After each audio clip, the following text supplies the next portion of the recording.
Michael E. Tang is a versatile producer with extensive experience managing productions that span North America, Asia, the Middle East, and Europe. He is an active member of the Producers Guild of America. Since joining IWERKS and Company, which is an Academy Award-nominated production company, Michael has defined and implemented production workflow for the company's slate of projects. He's been the producer on multiple projects, including Ella Brennan, Commanding the Table, Citizens Hearst, and Mushroom Man. Ladies and gentlemen, big round of applause for Michael Tang.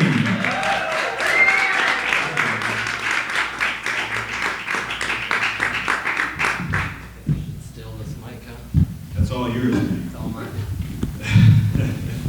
Yeah, you know, so tonight is the business of documents.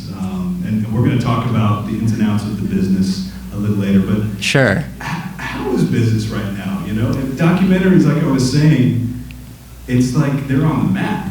You know, everyone's talking about them. What's your take on? Yeah, I think you painted it really well. First of all, I'd like to thank everybody for being here tonight.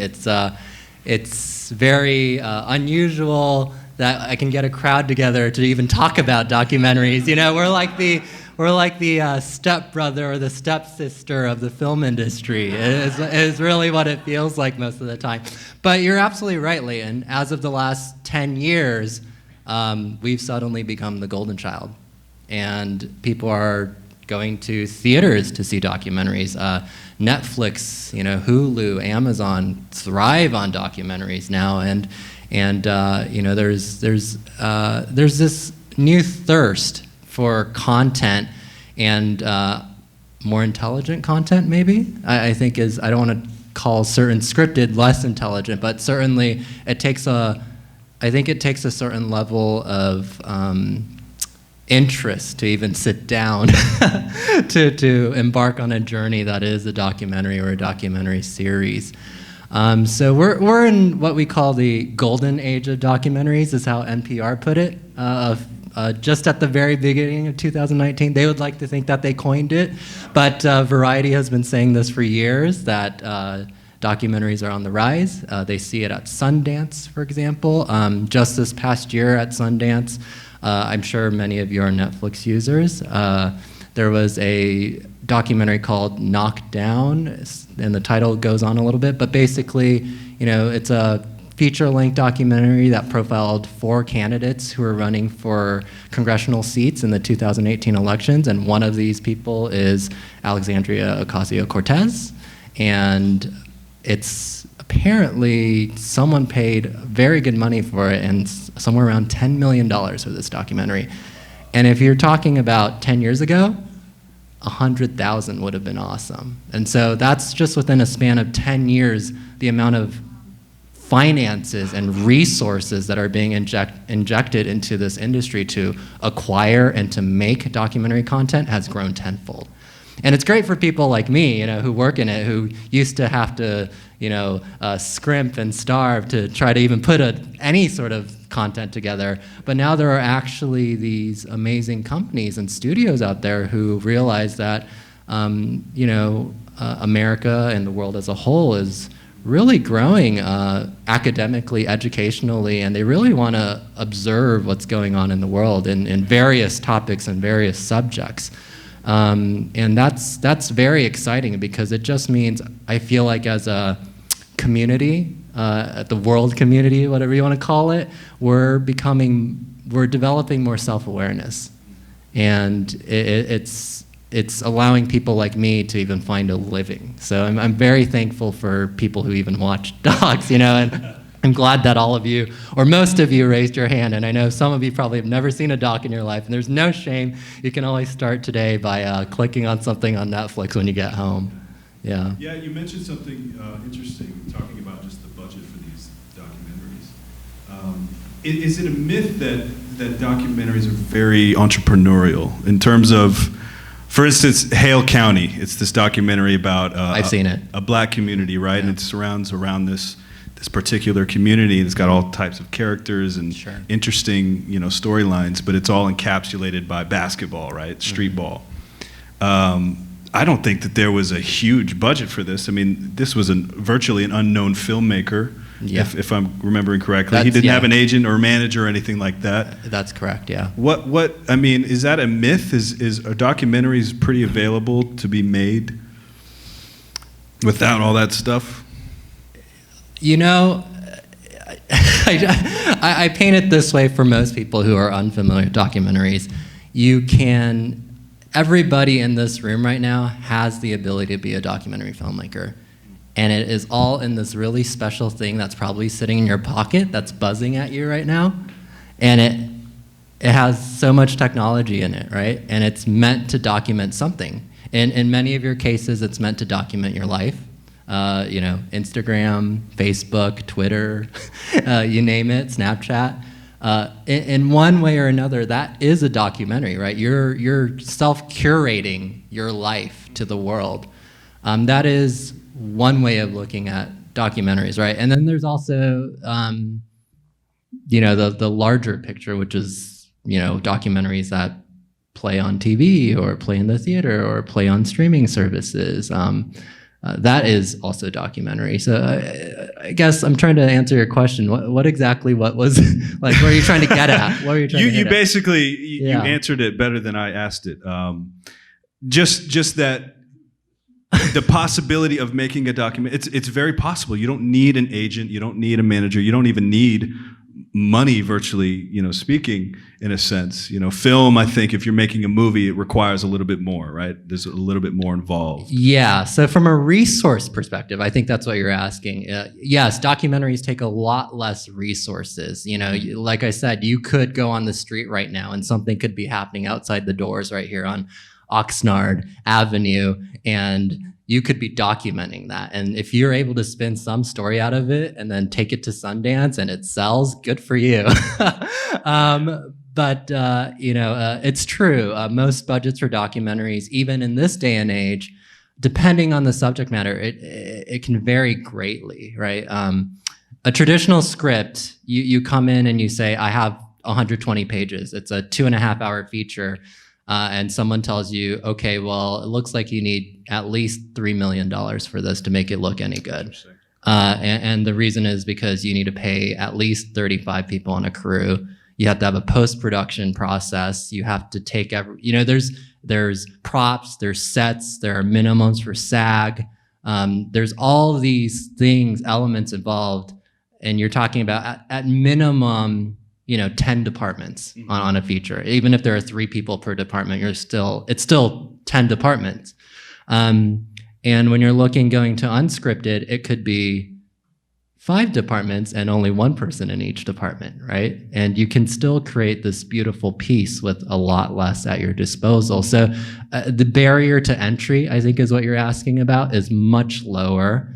But this is not to negate the fact that people who do it well, it does involve resources. It's not cheap to make a really good, A-level documentary that's going to hit Netflix for 6 by 1 hour, is what we call it. It's when you have multiple episodes. It costs a lot, believe it or not.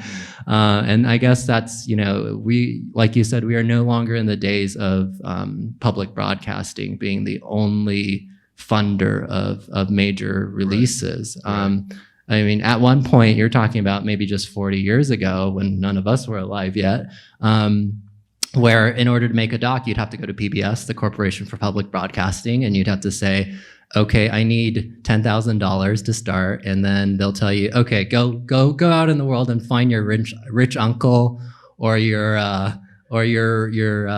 friend of a friend who happens to have a couple $1,000 and just start, figuring out how you can pull together a $50,000 budget, and then you might be able to put together an hour special, and that was pretty much your option. Wow. And a lot of the times these subjects also had to be, unless they were very academic oriented, like Ken Burns, let's talk about baseball, or let's talk about the Civil War.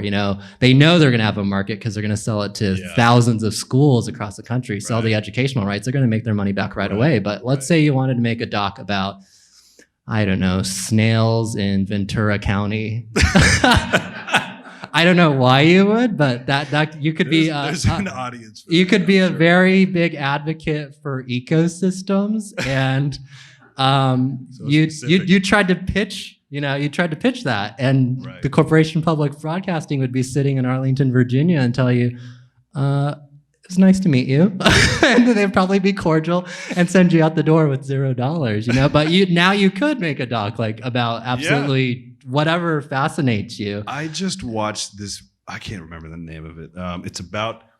It's a wine documentary, right? And this is NPR's top 5 documentaries to watch this year. Sure. And it's about this guy who's a wine connoisseur who travels the country just buying all this wine, and he's kind of garnered this reputation, very respectful. But the whole thing is about the fact that he's forged labels on wine bottles and selling them. Oh, and that's fascinating. Right. But it's like a very niche kind of thing. I mean, it's presented really well. Yeah. But when after you watch it and you think about it, you're like, why did I just watch that? I mean, Yeah. I mean, it's really interesting. I understand a little bit more about wine, but in the grand scope, it just seems You're like like, why? Why did I just spend an hour of my life on that? I mean, the same could be said for, if you're watching a really bad cartoon or a really bad feature. I mean, just go to, any of the kiosks at the supermarket, and, the first 15 movies, it's like, oh, I've heard of these. And the next 50, you're like, oh, crap, this looks like a copy of a big movie that's about to come out in the box office. And, it's some company out there that decided that they were going to bank on the next Avengers coming out, and they made something that looks just like Avengers, and they'll call it like Revengers, and they would have cost please no. And it'd be like, someone spent $5 million on it, and you're like, oh my goodness, people are going to buy this. And yes, people do buy it. Wow. I would say it's not just docs, it's anything, right? Yeah, there's that's always the really beautifully well-crafted, artistic of any genre of media. That's great. Yeah. Well, let's get down to some nitty gritty of business here. Nitty gritty. Okay. So, what's one of the initial things that happens? Is a project brought to your table and said, "Okay, Michael, here's what we want to do. Go." What do you do?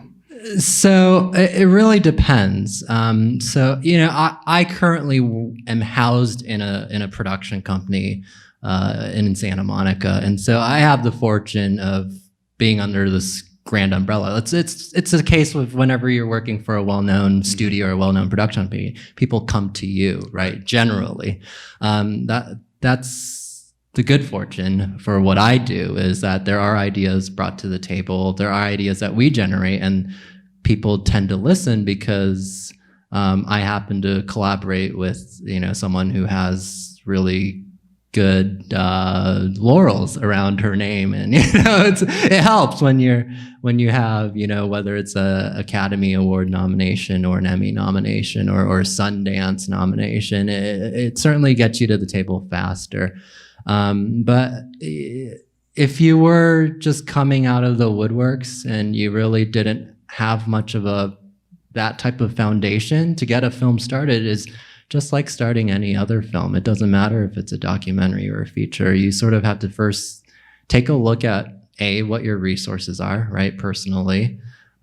B, you have to see whether or not there's an audience for what you're so passionate about, to get other people on board, whether that be investors, whether that be a studio that's willing to inject some development cash into the project. And so that way things can just start. But it all comes down to R&D, research and development. It doesn't matter what genre you're working on, right? You have to, even if you're writing a script, you have to know who the characters are, where they are, why they're doing what they're doing, and do people care? Do people care? And that's mainly that's the big question, right? If people don't care, people won't show up to the screens, whether that's a theater or a streaming service. They won't click on that movie because they simply don't care. And so that's really like the first question you have to ask yourself before you start pouring all the time and energy into it. Because as many of you probably know in this room, making a film is is ridiculous energy. I mean, none of us work 9 to 5, jobs. We can't clock out. And especially in docs where it's like even more labor intensive in some ways because you don't have as many bodies around, you don't have as many people to labor. So you're doing oftentimes a job of 2 to 3 people, right? So when you're starting, you're generally alone or with a partner who's developing it. And so you have to decide, okay, I have to meet the subject first, whatever subject it is that I'm interested in. And is this subject going to play well on film? See, that's the difference between unscripted documentaries and scripted. For scripted, you can cast someone. You can go to an actor. I know you act a little bit yourself. And, you can say, well, I want to pick this person and they have to fit these criteria, right?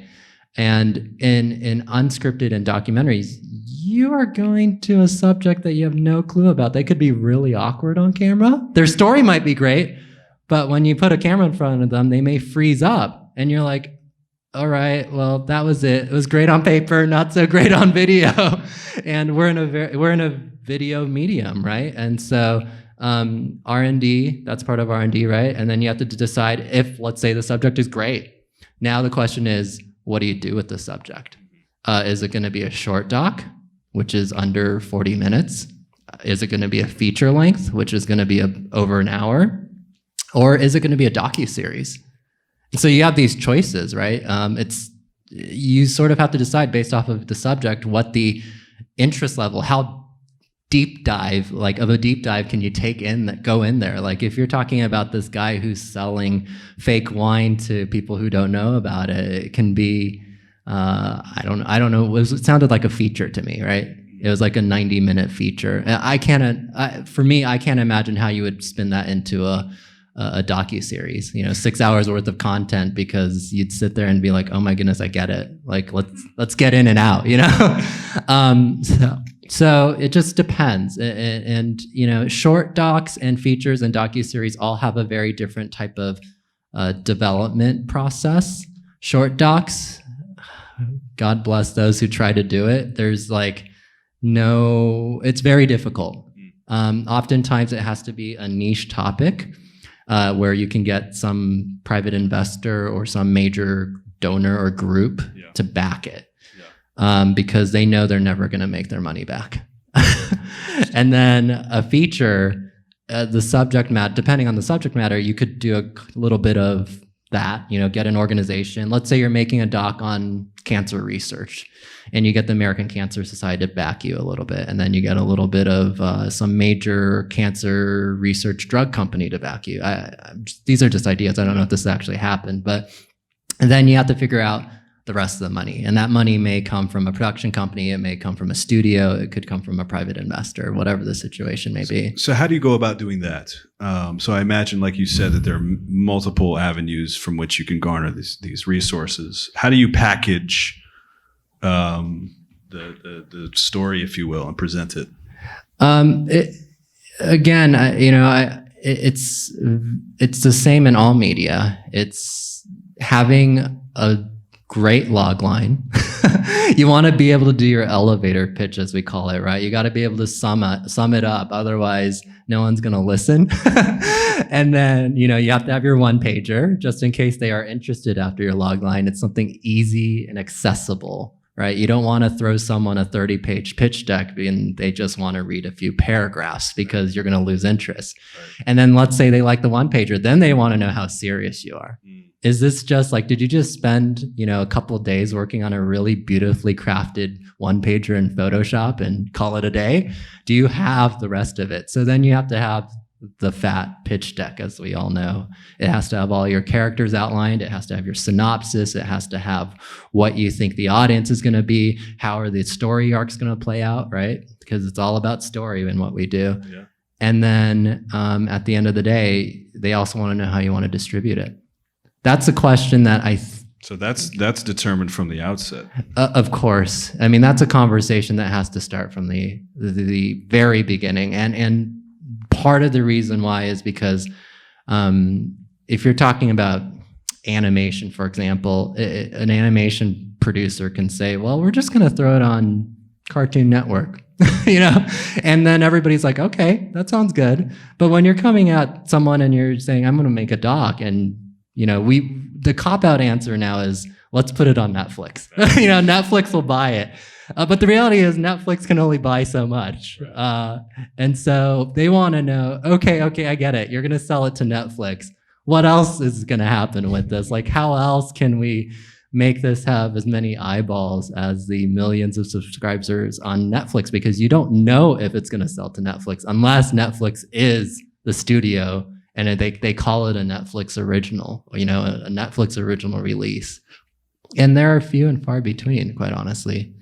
So it just really depends. Wow, that's great. Yeah. Okay, so you've done your R&D. You have your character. You know the story you're going to tell. Mm-hmm. You've gotten the investors to back you. You have a budget. Sure. From that point, what do you do? What comes next? Well, you'll have to craft a budget that is realistic. And one of the key things is, we were talking a little bit a while ago about how the barrier to entry is very low for docs. And for a lot of first-time documentary filmmakers, there's one fatal mistake they make. And I've seen it time and time again to great projects covering great subjects. They spend too much on production.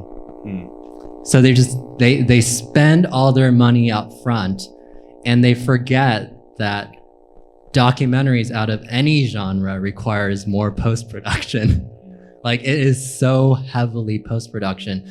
And the reason is because if you're filming a 120-page feature, you got a script. You know what you're spending your time filming. You're getting your scenes. You're locking them in. Your AD's keeping you on track. But for a documentary, you just film and film. There's, you have a broad stroke idea of what you're gonna get, but you realize that an hour of filming may only garner 2 minutes of footage. And that's a good scenario. I mean, a lot of first-time filmmakers, they're filming for days and they're gonna use like 30 seconds. And so it's really like figuring out, how do you budget the production so you're responsible with now your investors' money, or your money for that matter, and the studio's money, because you're not going to be able to go back to them at the ninth hour and say, hey, I'm sorry, I used all of that money you gave me to film for the last 365 days.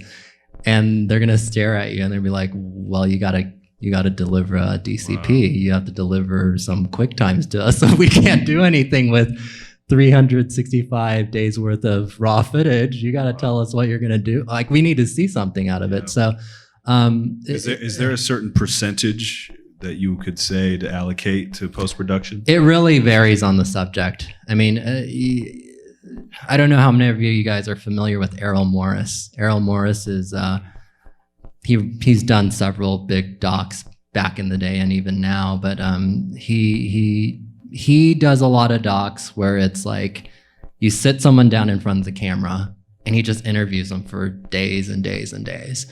And that's his cost. His cost is to do what we're doing right now. He sits here, his subject sits there, cameraman here, sound guy there.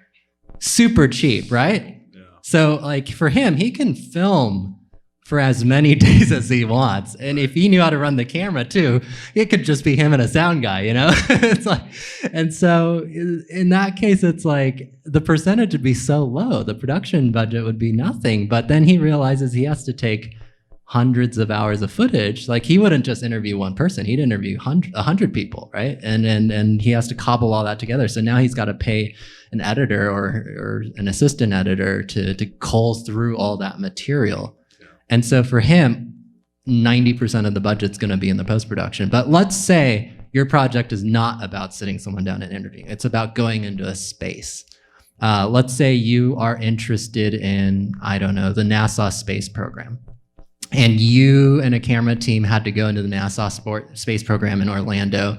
And Orlando? Somewhere in Florida, right? I think I'm right there. And, you had to be a fly on the wall for 6 months behind a NASA engineering team, and you wanted to learn the ins and outs and the drama that existed in the world of building a spacecraft or trying to get a spacecraft into space, then you're going to see a significant jump in that production budget, right? Because now you're not only you got travel, you have a bigger team, you have more days. And so suddenly maybe you're 50-50, 50% production budget, 50% post-production. So it really depends on the subject. I got you. Yeah. Yeah, that makes sense. What about, so what came first? Ella Brennan and then Mushroom Man? Or it's so funny because I don't even think I brought up Mushroom Man. It's one of those projects that I never talk about, really. Really? Why not? I think that's a very niche. Our dear friend Edwin somehow snuck that in there. I think I sent a bunch of other trailers, and he went online and bootlegged this from Vimeo. There you go. And I haven't seen Michael this. hasn't actually touched Mushroom Man or have any involvement. It's cool. Well, Mushroom Man did come first. Ella Brennan came later. Citizen Hearst, all different types of films. I'm working on. There was a lot of shorts in between that, and then I'm working on 2 pretty big ones right now that I'm not allowed to talk about here, unfortunately. Oh, nice. I don't know. What do you want to talk about? Do you want to talk about like how Ella Brennan came about? Well, no. Citizen Hearst came about. So Ella Brennan is really intriguing to me, right? I mean, the whole documentary is about this woman, and you mentioned something about the importance of having your subject be a dynamic person on camera, right? Yeah, of course.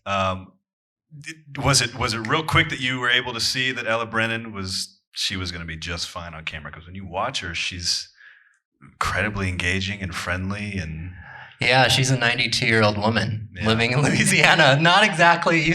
Try selling that on paper. People are like, what? Right. This is going to be terrible. And there was there were a couple other producers on that show, obviously. And I remember when that was first brought into the company, and it was like, we have this woman. She began Emeril Lagasse's career. And I'm like, Emeril Lagasse? Oh, the Food Network guy, and you had to be a certain age. Like, I was just on the cusp of knowing who Emeril Lagasse was. But, if you're younger than me, it's like, who? And so that was not necessarily a major selling point, but it was certainly a selling point for the crowd that was 40 and older, which is not us, but that's good. Yeah. So now it's like, how are you going to capture people who are younger, who are interested in food? Really, it's like her story, for those of you, probably most of you haven't seen it, it's sitting on Netflix right now, but basically, it's the story about a 92-year-old woman who started the Cajun Creole food movement in the South, and she paved the way for making Cajun and Creole so popular in the rest of the country. I mean, if you looked at 50 years ago, most of the cuisine in California probably wouldn't get much jambalaya or any of gumbo, like these things that we just take for granted now. We can just go down the street, anywhere in LA and say we want a cup of gumbo. Well, that wasn't really here. It was really focused in the South, and so there's this lady who essentially decided she was pushed into the restaurant industry. Her brother, who was a lawyer, had decided that he wanted to spend some of his extra cash in a family business, get his other siblings to make a family business. And she was very young at the time. She was maybe 18, 19, something like that. And they said, hey, you're going to start helping run this business. And so that's how she got her start. She got pushed into it. And what she ended up doing was really thriving and said, hey, we don't just need one restaurant, we need multiple restaurants. And so she built a little restaurant empire for herself, and then the rest of her family built it out. I mean, if you go to downtown Disney, which is just an hour south of here, there's a place called Ralph Brennan's Jazz Kitchen right in downtown Disney. Well, that's her nephew. And so you see in her, that story is about the food, it's about the culture, it's about this family of different personalities, and then she's the matriarch, right? And so she helped in many ways to push, along with her siblings, a modern food movement. And that was really what we were talking about. It was, this lady is fascinating, but we're not trying to sell the lady. We're really trying to pitch the idea of what she embodies. And she embodies so much more than just her family. She embodies the spirit of New Orleans. And so much so that, she just passed away about a year and a half ago, I believe, a year ago. And just prior to her death, New Orleans was celebrating the city of New Orleans was celebrating one of their major anniversaries. And they listed the top however many most influential people in New Orleans history. She was number 2. Wow. And I've never heard, being a Californian born and bred, I'd never heard of her, but down in the South, you mention her name and she's royalty, restaurant royalty. Her chefs or her staff or, that run her restaurants, when they walk into another restaurant in Soho in New York or somewhere in, the Republic in LA, like some of these fancier places, they know who they are. They're like, be on your best behavior. That's a Brennan, or that's someone who works for the Brennans. You want to make sure our restaurant looks posh. We want to be on our best behavior tonight. Yeah. That's amazing. Yeah. I love it. Yeah. Michael, just wrapping things up here. Yeah. Yeah. So we have some filmmakers in the crowd. We have Yeah. some actors, editors, dancers, choreographers, producers, directors. But someone who's wanting to make a film, or even maybe break into the documentary industry, what's some advice you could give them? I know that's a broad. That's such a broad. Question. Stroke there. Every journey is different. You and I were talking about this when we just met an hour ago, and a lot of what we do is driven by personal passion. Some people are motivated by money in this business for sure. I don't want to discount that, and it's fine to like money, and it's good to make a living. It's good to put food on the table, but there are easier ways to make money. There are. I don't know why you'd go into this business to make money, because you could have gotten a degree in something else and decided to pursue that, and you could work a lot less hours and make a lot more money. So I hope you're not in this for all you people who are trying to break into it and think that money is going to be the main motivator. We were sort of talking about this idea of the war of attrition.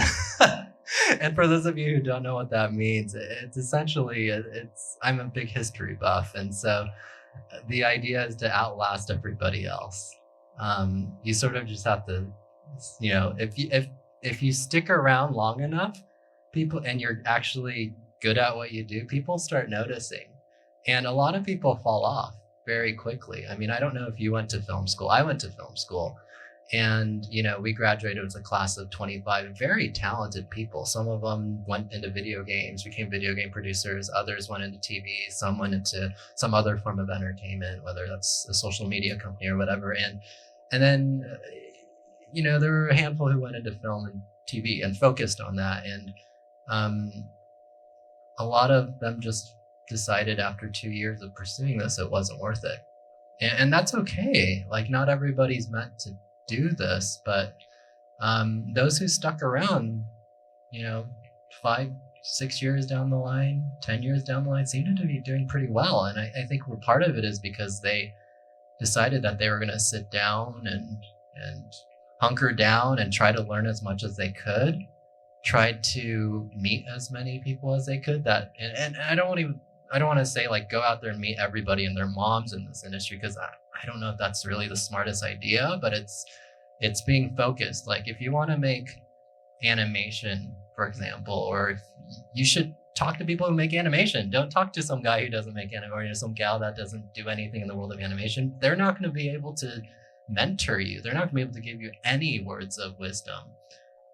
If you came to me and said you wanted to make, a 2-hour documentary, then I can, in my case, I could be helpful. I know how to speak in that language. And so it really, I think it's being smart about how you're connecting. It's being intelligent, constantly learning.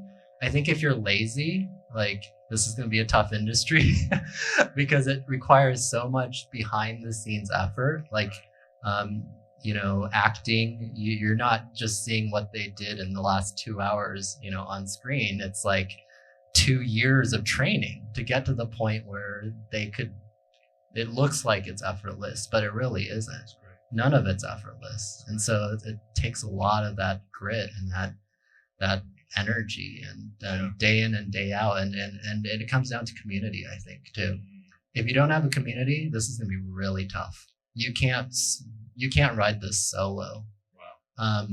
You can be the smartest person in the room. You can be the most beautiful person in the room, the most talented person. But guess what? Any movie takes an army. That's great. I love everything you just said, especially starting with passion, being driven by something, more than money. It's certainly not the main motivation for anybody. But then you also ended with community. Yeah. And having a community of people to inspire and encourage you and pick you up when you're down and point out the good and tell you the truth, in love. Yeah, absolutely. That's crucial. Yeah. Michael, thanks for coming. One more question. Okay, go for it. Give me your top 3 documentaries that we should be watching. Oh, top 3. Top 3. Oh, that's... I highly recommend Wild Wild Country on Netflix. That's a docu-series. Watch the first episode, you're gonna get hooked. The filmmakers are also very talented individuals. So that's definitely worth watching. Since this crowd is leaning a little younger, there have been a couple Fire Festival documentaries that have come out. I've seen. I haven't seen the one on Hulu, but the one on Netflix is pretty darn good. So you should definitely watch that. That's living it. That's one where they weren't even planning on making a documentary. They thought they were making a promo, and it became a documentary. And then if you're a little bit more patient, and I say this because this one's not made by Americans. It's made by a French company. It's called The Staircase, and it's been made over a course of 20 years. And it premiered at Sundance when it first came out, and then things transpired in the storyline, and then they filmed some more, and then put out some more footage, and then most recently something else, there was another breakthrough. And so the filmmakers have basically lived their lives adjacently to their subjects. The Staircase? It's called The Staircase, and I don't want to give away too much, but it's about a writer who finds his wife dead at the bottom of the staircase of their suburban home, and you're trying to figure out who done it. It's a whodunit story. What? Yeah, movie night next month. But I will tell you that it is very French. So I would recommend. Is it all in? No, it's American. It's about an American family, but it's done by a French crew. So the craft of it is much. European audiences tend to be a little bit more patient. Americans like to see things sparkle, and it has to cut fast. Yeah, exactly. So. And it's nothing against our culture. It's just how we are compared to the French, who can watch, some smoke flare into the air for 5 minutes, and that's totally fine. And I love it. There's space for that, and it's more like that. So you got to be careful. So do the easy stuff first. Do the candy, like the Fire Festival documentary, and then move on to the more healthy. This is like the celery of documentaries. You got to be careful. Nice. I love it. Well, Michael, thank you so much. Give a round of applause for our guests. Thank you, Michael. Appreciate it. Guys, thanks for coming. Please stay connected with us. Get on our social media. Enter_Studio1. That's how you can stay in touch. If you haven't signed up in the back, please do so. We want to stay in touch with you, let you know what's happening next month. But until next time, have a great night, everybody.